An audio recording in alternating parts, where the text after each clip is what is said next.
Chapter 7. And the high priest said, "Are these things so?" It's me again. Excuse the music in the background. That's my sister. She's filming just like me. So yeah, I think I'm gonna straighten up my room and do a video today, record something. Once again, I'm trying to be consistent and show up every day. I'm typically showing up on days that I don't have work because I'm gonna get overwhelmed trying to make content, film content, show up to work on time, edit content, go to bed on time.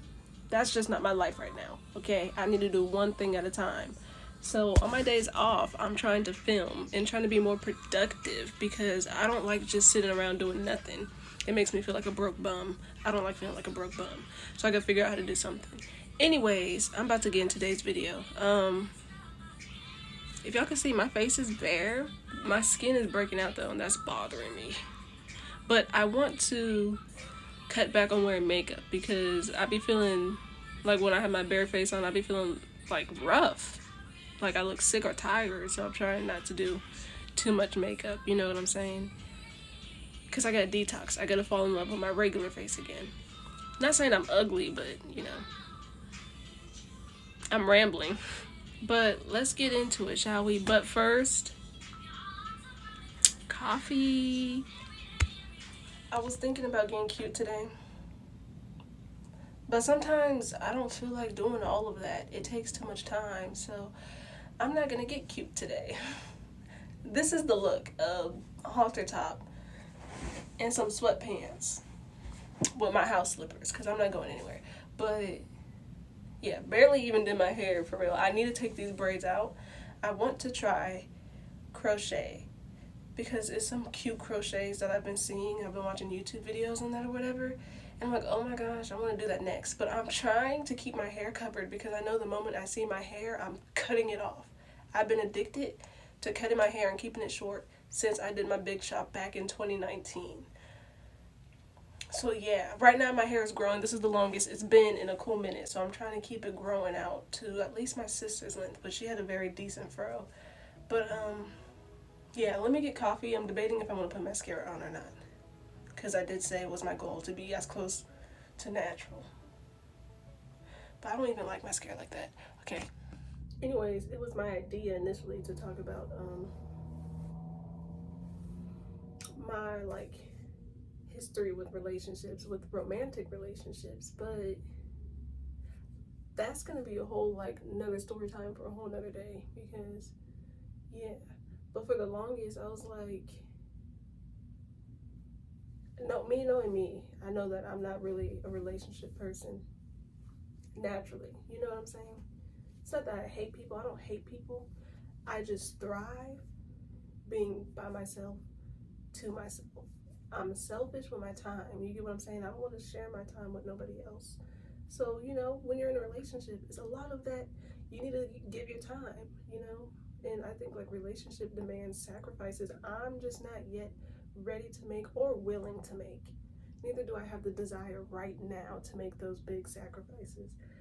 But even little sacrifices, you know, I still got a lot of me that I need to deal with first before having to, you know, that. But yeah, no, I kind of just wanted to talk about that. But I need to get my story in order first because it's a lot. You know, it starts in probably 8th grade, right? That's when I'm like, okay, girl, what is you doing? You know? So probably starting in 8th grade up until now, even. But now is like, it's different. It's different from like being 14. Like, I'm coming. Now that she's out of my room. No, I'm kidding. Now that I have peace, some alone time,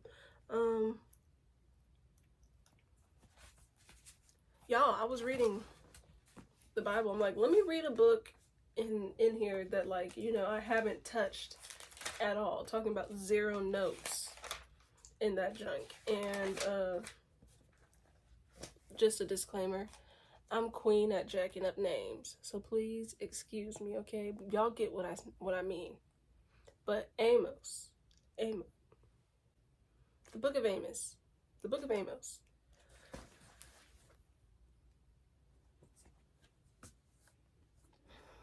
It's so sad. I need to go back to school. This is so sad. So I was reading the book of Amos, and yeah, I started to take a few notes on that or whatever, and I only read chapters 1 through 4 so far, but chapters 1 through 3 is like this repetitive phrase that says, for 3 transgressions of blank, maybe a nation, the Lord announced judgment on the nations. So let me see. On Judah, Israel, Edom, on nations, right?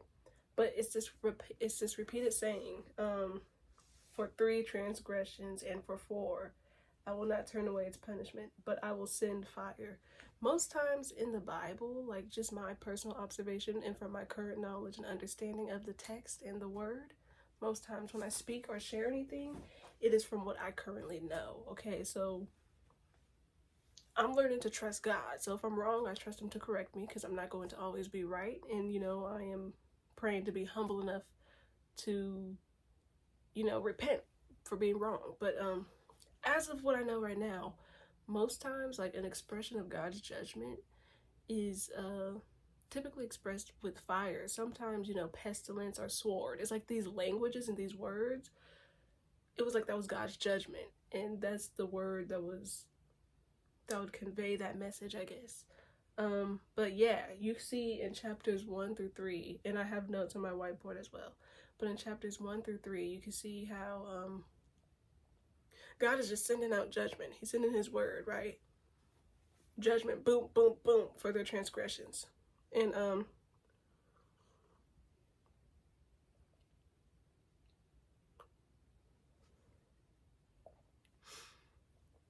it seems harsh, but I think like an attribute of God that stands out most when reading this is not only that he's judge, but he's righteous, right? So he's a righteous God that has no tolerance for sin.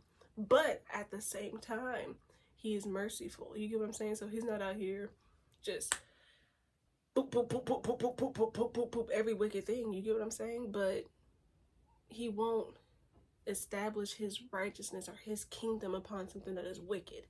Okay, let me carry on, because there was one part. Where is it? I learned a new word, y'all. At this old grown age, I learned a new word. Where is it at? The word posterity. And I hope I'm pronouncing it right, but posterity basically means all future generations of a people. It's the descendants of a person, right? And you can see this posterity, I guess, with Father Abraham, for example, right? He had descendants will be the same number, or, as great as the number of sand. And you know how small sand is? You get what I'm saying? So, because of their wickedness and stuff like that, what the Lord is saying is that he's going to cut off, he will take away, like with fish hooks, the posterity of these people. Because I don't think, he's going to build. How could you establish something righteous on something that's wicked?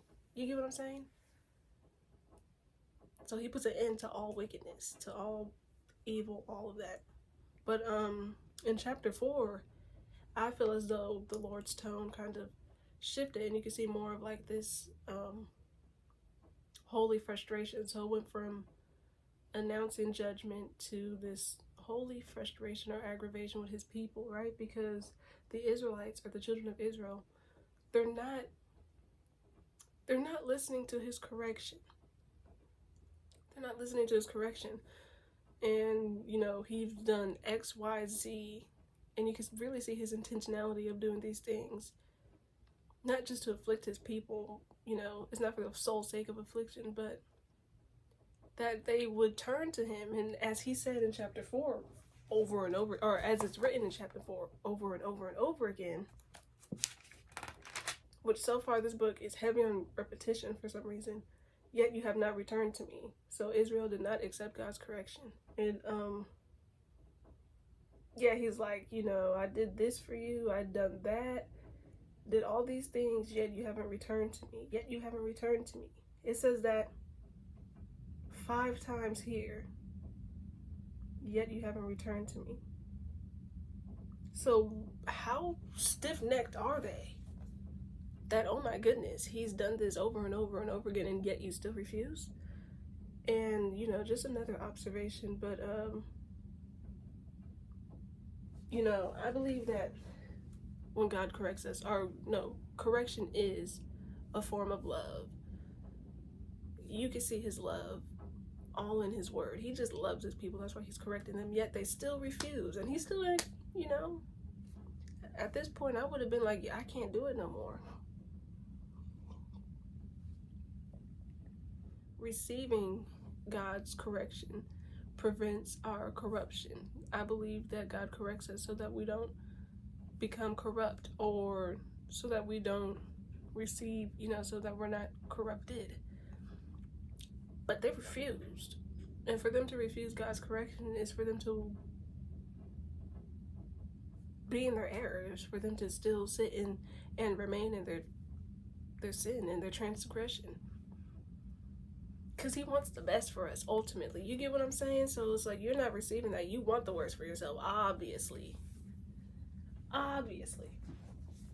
But yeah, I'm probably going to continue reading this.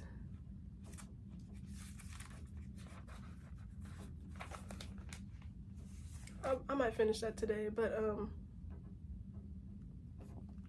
yeah, that was today's devotional, and I just want to share that before I probably get into my topic, if I ever even get into my topic. But yeah, because, you know, I'm professional at rambling and I'm a professional at procrastinating. Those are 2 things I'm good at.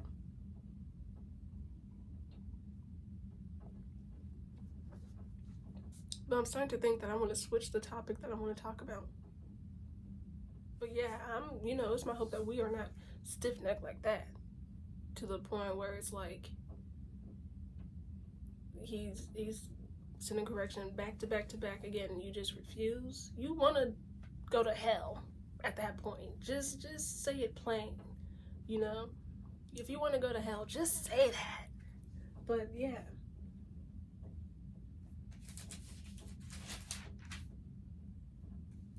Like, also, I don't know. I don't even know if I want to be in America no more, because shoot. If God said that to America, like, I will not turn away its punishment, I'm leaving. Get me out of here. I don't want to be here. But also, I was saying something. Oh yeah, I love the language you see in the book of the prophets. I love how their use of symbolism. I just love it. But here's something that I found interesting when reading this. Where is it at? Hear and testify against the house of Jacob, says the Lord God, the God of hosts, that in the day I punish Israel for their transgressions, I will also visit destruction on the altars of Bethel, and the horns of the altar shall be cut off. Now, what I just learned, you know, a little fun fact, and I learned this in my study Bible I have in the background, that horns on the altar, you know, like the 4 corners, horns were symbolic of God's protection. So to say that the horns of the altar shall be cut off, do you get the message? Are you picking up what he's putting down? If the horns are symbolic to God's protection, to say you're cutting off those horns is to say you're revoking your protection.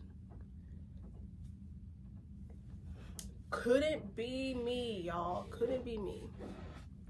Hold up, let me see if I can find it for y'all. Because I'm not making it up. What book are we in? The book of Amos. Yes, so in a note here, where is it? The horns of the altar were the 4 corners of the top of the altar. They represented a place where God's protection was available. Now, however, the horns of Bethel's altar would provide no protection. First of all, Bethel, what? I didn't understand. Oh, Bethel was associated with Jacob and his son in his vision. Excuse me. It was close to the border between Israel and Judah. Thus, Jeroboam, excuse me if I pronounced that wrong. I chose it as a worship site for this new religion. Amos chose this as a place to deliver the prophecies, to deliver his prophecies, because it represented the corruption of the true religion. Okay? Interesting. Like, every single name, every single thing, location, name, everything in the Bible is so important, and it all plays a role in the story. Like, especially heavy on names in the Bible, y'all. Like, every name had a meaning. Like, locations had meanings. People's names weren't just like titles. Like, no, it actually meant something. I believe it was Matthew Stevenson who said, like, your name was your first prophecy given to you. And most times that was the case in the Bible. Like, Adam's name meant something, Abraham's name meant something, Enoch, Jacob, Ruth, Naomi, all these names had meanings to it, literally. And that's why it was so significant when you witness name changes in the Bible. Stephen Chestnut was the one who first introduced to me that a name change was, it also was, you would see a nature change with it. I wanted to use a different word, but I was not confident in my vocabulary, okay? Yeah, but name changes often were, it would signify a nature change. Or it indicated a change of nature.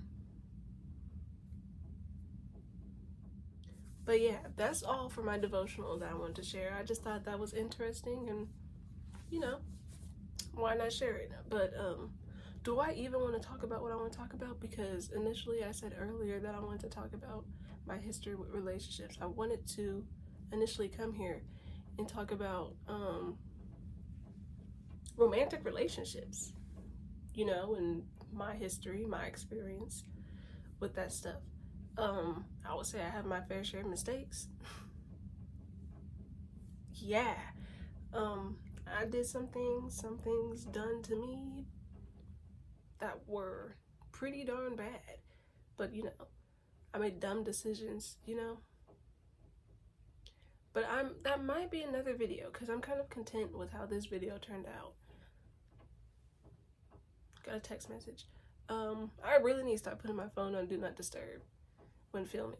But, I'm debating if I should talk about it or not. So I'll be back.